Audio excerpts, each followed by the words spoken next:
Oh, you're in for a treat. It was pretty hot tonight in the K. Find out more in today's Daily KHL update. First game of the night is a Siberian rivalry. Avangard meets Sibir. And first goal of the night comes just 32 seconds in. Yunus Anil makes a great pass in front to Viktor Bobrov from the end boards, and he leaves Konstantin Barulin no chance. Bobrov was his second of the year, and it's 1-0 Sibir. Next goal happened all the way in the third. Patrick Hursley pickpocketed the puck on the blue line. That came as a big surprise to Avangard's D. Hursley got on a breakaway and scored. Hursley was his fifth of the year, and it's 2-0 Sibir. At 52-59, Avangard get one goal back. Denis Parshin stole the puck behind Sibir's net, dished it over to Vladimir Sobotka, and he didn't disappoint. Sobotka nets his fourth, and there's still a lot of hockey to be played.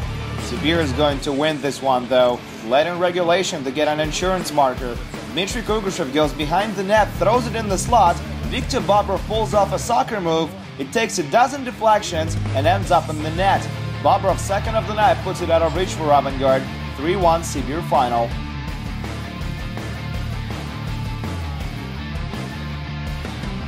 We're in Ufa now, where Salavat Ulayev meet Metalurg Novokuznetsk. And Salavat get on the board halfway through the opening frame. Alexander Kutuzov feeds Teemu Hartikainen in front for a breakaway. He's stopped, but the puck is still loose in the slot, and Dmitry Makarov stuffs it in for his seventh of the season. Kuznets D just wasn't there. And just over 2 minutes later, Salavat get a man advantage. Makarov feeds Hartikainen, quick pass to Ilkka Heikkinen, and he nets his fifth of the year. Nice play by Salavat, 2-0 now. Still in the first, Kirill Koltsov gets on a breaker, but he's chopped down, and the ref is giving him a penalty shot. He skates in, digs, and Rafael Hakimov says no. Nice pad save by Hakimov to keep it a 2-goal game. Second period now, Ansel Galimov gets the puck down low. That's a good scoring chance, but he's stopped by Vitaly Koval. He gives him nothing to shoot at. Let's skip ahead to the third now. Kuznin with another scoring chance, and Koval with another great save. A couple of them in a row, actually. Metalurg do get the puck in the net technically, but that's obviously high sticking, so it's not going to count. And Salavat put a cherry on top with a late power play marker. Ivan Vishnevsky with another signature blast, and he scores his seventh of the year. This guy just keeps firing them away. Vitaly Koval stops 29 shots for his third shutout in 10 games this season. He needs just one more to match his personal best in the KHL. Salavat with a W. 3-0 Salavat Ulayev final. We're in Astana, Kazakhstan now, where Boris hosts Amur, and it was a rather one-sided affair. Home team opened up the scoring at 2:06. Dustin Boyd scores from the slot as Nigel Dawes and Brandon Bachensky draw the assists. I wonder how many times I've said this line. Has anybody counted? Well, I'm about to say something very similar. Later in the first, Nigel Dawes nets his 12th of the season, and guess who assists on the goal? That's right, Bachensky and Boyd. 2-0 Boris after 20. And here's something a little different. Second period, 28-14, and Nigel Dawes scores his second of the night and 13th of the season to make it 3-0 Boris. Dawes was all alone in the slot, and it was Kevin Dalman who fed him there. And just 42 seconds later, Roman Starshenko gains some speed on the left wing, cuts into the slot, and he scores his fourth of the season to make it 4-0. Amur can't do anything right tonight.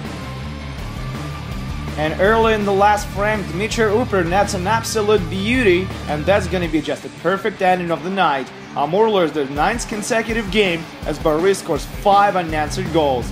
5-0 Boris final.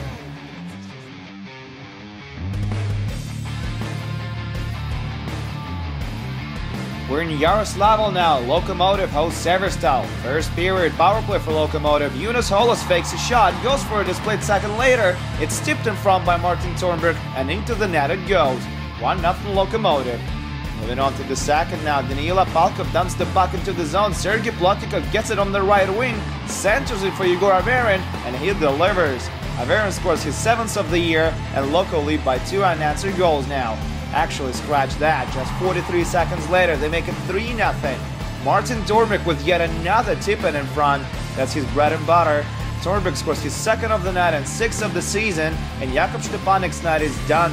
Roman Smiragin takes his place in that. Severstal shows some signs of life later in the period. Evgeny Mon steals the puck, drags it a little up ahead to Dmitry Kagorlitsky, down low to Pavel Chernov, and that's easy peasy. Wonderful play by this line, and Severstal pull within 2. Third period now, and this Monska Gorlitsky-Chernov line continues to impress. Chernov also nets his second of the night and sixth of the season at 46-16, and Severstal have all the time in the world to make a comeback happen. Not gonna be the case though. Just over a minute later, Yegor Averin feeds Danila Palkov, and he makes it 4-2. Great discreet centering pass by Averin on this play. A little later, Averin is in the spotlight again as he scores his second of the night and eighth of the year from the slot on a power play. He picks up his third point of the night on that play too. But he's not going to be the only one who will leave the ice with the number. With just 39 seconds left in regulation, Evgeny Mon scores his seventh of the season as Gorlitsky and Chernov draw the assists. Well, apparently one great line is just not enough to beat Yaroslavl. 5-3 Lokomotiv final. Let's head over to gorgeous Sochi, Russia now, where local faves host the mighty Red Army. And this one didn't pan out any different than the last time the two met in Moscow. Alexander Radulov opened up the scoring halfway through the first period as he scored his ninth of the year from the doorstep. And then late in the period, Radulov got the puck in the right circle, was given every last bit of second he needed, and he snapped his second of the night and 10th of the season. He really picked up his game lately. 2-0 Red Army after 20. Halfway through the second now, and Sochi get a goal back. Igor Ignatushkin gets the puck in the prime real estate, and he beats Stanislav Galimov. Nicely done. That's his first of the season too. 2-1 now. And then Red Army just explodes in the third, leaving Sochi no chance. Just 44 seconds into the period, Nikita Zaitsev scores his fourth of the season on a power play, and Red Army leads by 2 again. Just 55 seconds later, they make it 4-1. This time it's Igor Volkov who gets the marker, his third of the season, and that comes on a rebound. At 52-22, Jan Mursak beats everyone on his way in, but he's hooked, and that's going to be a penalty shot. Mursak doesn't get too close, takes a wrist shot instead, and that's going to be his 8th of the season. 5-1 Red Army. Now get a load of this. This is Legion of Radom at its best. Alexander Radulov beats his defenseman, feeds Stefan Da Costa behind his back, he dishes it over to Igor Grigorenko in front, he digs, and he scores. All of it seems just way too easy. 6-1 Red Army. Sochi get another goal late in regulation, and it's Alexa Prikin who gets it to go. Former Red Army player.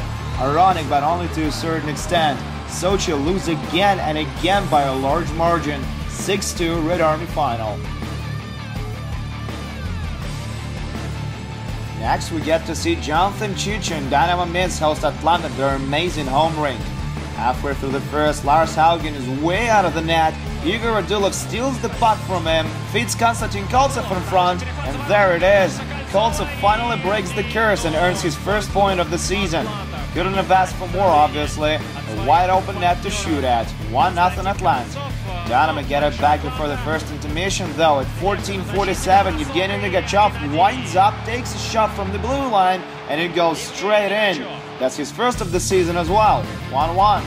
Second period now, Dynamo enjoy a 2-man advantage. They win another offensive face-off. Nick Balin skates into the high slot. There's nobody there, and he sends it in. Balin nets a beauty for his fourth of the year, and Dynamo take the lead 2-1. Late in the period now, and Atlam bring it back to even. Andrzej Nemec takes the original shot. Koltsov picks up the rebound, feeds Igor Radulov in front, and he scores. Both Radulov and Koltsov pick up their second points of the night, and we're tied at 2s now. It goes to a shootout, and Radulov gets to be the hero. He adds a shootout winner to his 2 points of the night, and Atlant beat Dynamo Minsk on the road. 3-2 Atlant shootout final.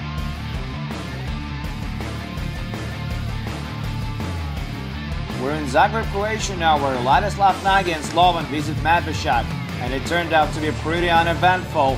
Medveščak scored the only goal of the night as Brandon Siegel beat Jaroslav Janos with a nice clapper from on top of the right circle early in the first. Slovan could have tied it up in the second, but first Jonathan Siegel couldn't beat Barry Brass with this great wrist shot. Flashy save by Brass and the walk-up too. Cocky, but he got a shutout tonight, so no questions asked. And this is why he got the shutout. Just look at this amazing desperation save on a 2-0 rush. That's just out of this world. Wing glove save, no rebound whatsoever. Barry Brass with a night to remember. 1-0 Medveščak final.